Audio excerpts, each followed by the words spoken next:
As far as it was to cover the worst movies of 2025, I am of course legally obligated to follow it up with the best films of the year. Because let's be honest, a worst of the year list without a best of the year list is like a villain without a hero, a yin with no yang, a bullfire with no bull to fight. In other words, it would have no purpose.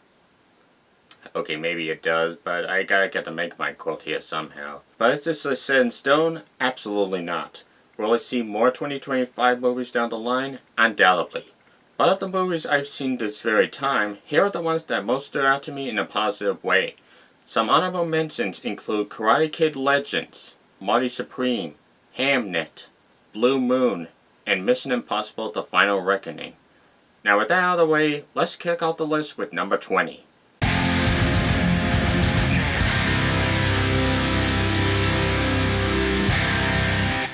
This Norwegian drama about what happens when Stellan Skarsgård returns to his family after years of being dedicated to his work is compelling thanks to the writing and performances that felt both real and emotional, and it proves that Joachim Trier is hands down the better Trier in the film business.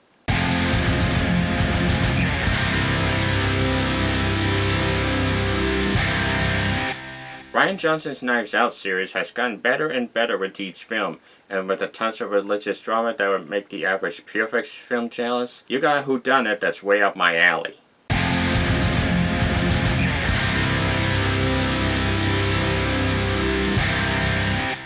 This might as well be the underdog movie of the year, as it's a movie by underdogs, for underdogs, about a true underdog. Paul Walter Hauser delivers one of his best performances as a man who, much like in Sentimental Value, values his passion over his family and thus has to deal with the consequences.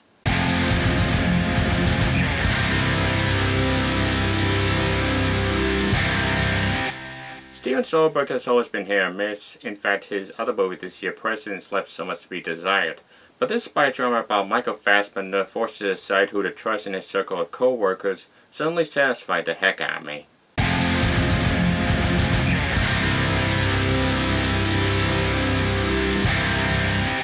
This is a movie I was late in the game for, as so many people have told me to watch this movie after the fact, but better late than never, I guess. Featuring slick direction and a fantastic and distinct cast of characters, this feels like one of the better Stephen King movies not made by Stephen King. Speaking of Stephen King,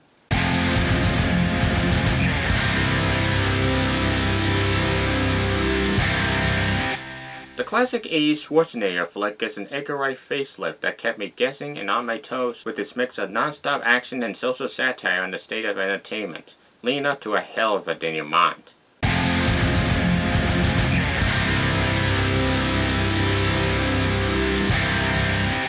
Derek Key and Friends returns to the limelight with his true story about Channing Tatum, who plans his next heist at a local Toys R Us, but finds out that the true heist might be the friendship he made along the way.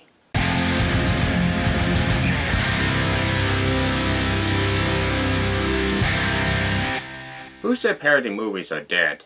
In an era where movies seem to have killed the genre, it takes a team of talented filmmakers and actors to prove that spoof movies can not only be funny, but hilarious as well. Though it's only a matter of time before Scary Movie 6 derails it again.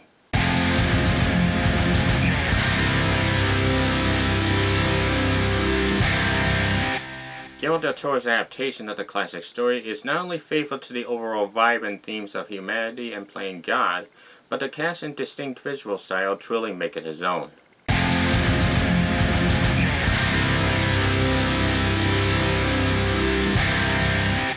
Hands down the best animated film of the year.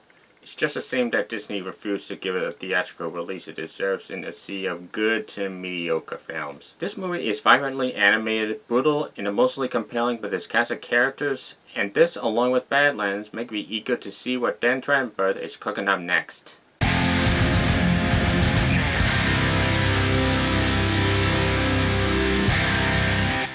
Much like the previous film 2 years ago, this movie had one job: have this old man tear down his military enemies just to get the life he wants. And thanks to visual storytelling and brutal as hell action, it's safe to say it delivered in spades.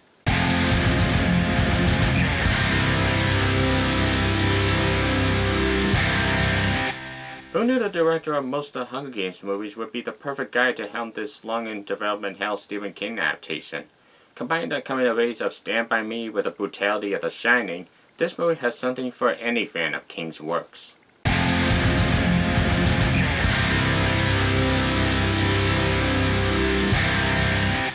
Despite January being the infamous dumping ground for movies, there are times when one can find a diamond in the rough. In this thought-provoking drama about the deteriorating relationship between his companion robot and her abusive boyfriend certainly falls into this category.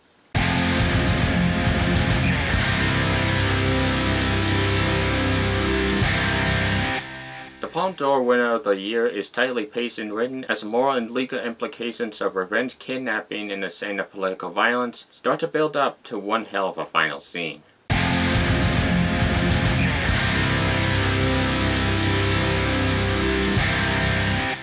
Much like The Hurt Locker before it, this movie puts the viewer into the perspective of soldiers in the Iraqi war, and its brilliant use of sound design really sells the experience of really being in the midst of all the gunfire.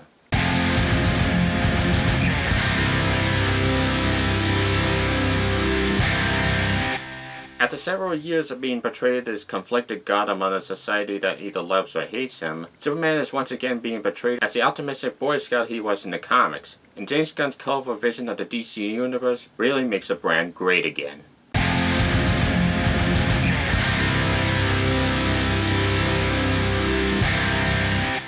After his Oscar-winning turn as the Rail, Brendan Fraser approaches the role of his life as a former actor finding true meaning in the heart of Japan when a role-playing company approaches him to fill the roles of clients that need that special someone, whether it be the father of an estranged daughter or a friend of a former actor on his last legs.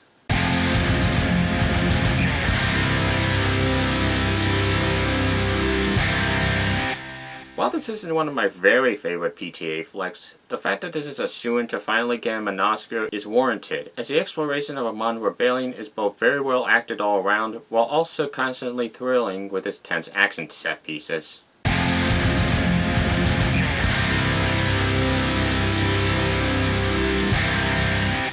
This might as well be this generation's answer to Parasite, as legendary Korean filmmaker Park Chan-wook swiftly guides us on the journey of one man who takes desperate measures to get the job he needs to support his struggling family. And as you can see through this entire list, this was definitely an excellent year for foreign films.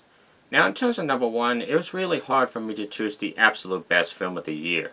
But after careful planning and thinking, it's been decided that the film of 2025 is War of the Worlds. Rich Lee's sci-fi comedy explores what happens when the government is so reliant on technology that they resort to sending Mario Paint machines to harvest everyone's data. Featuring the career-defining performance from Ice Cube and quotable lines out the wazoo, it's destined to join the ranks of The Room, Troll 2, and Birdemic as truly one of the films of all time.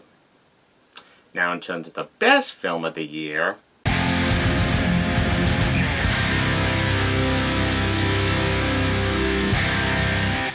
no other film stood out in my mind quite like Ryan Coogler's Sinners. The story about two brothers having to deal with a town infected by racist vampires is a historical drama, a gothic horror, and a blues musical all in one. From meticulously crafted production values to the brilliant performances all around to the fantastic music from the opening to the closing credits, I was floored by Coogler's vision from start to finish. Its critical and financial success is unprecedented and well deserved, as it is arguably the most defining and important film of the year. Anyways, now to prepare myself for 2026, which better be better than literally every year this decade so far. So, what's the first movie I gotta cover?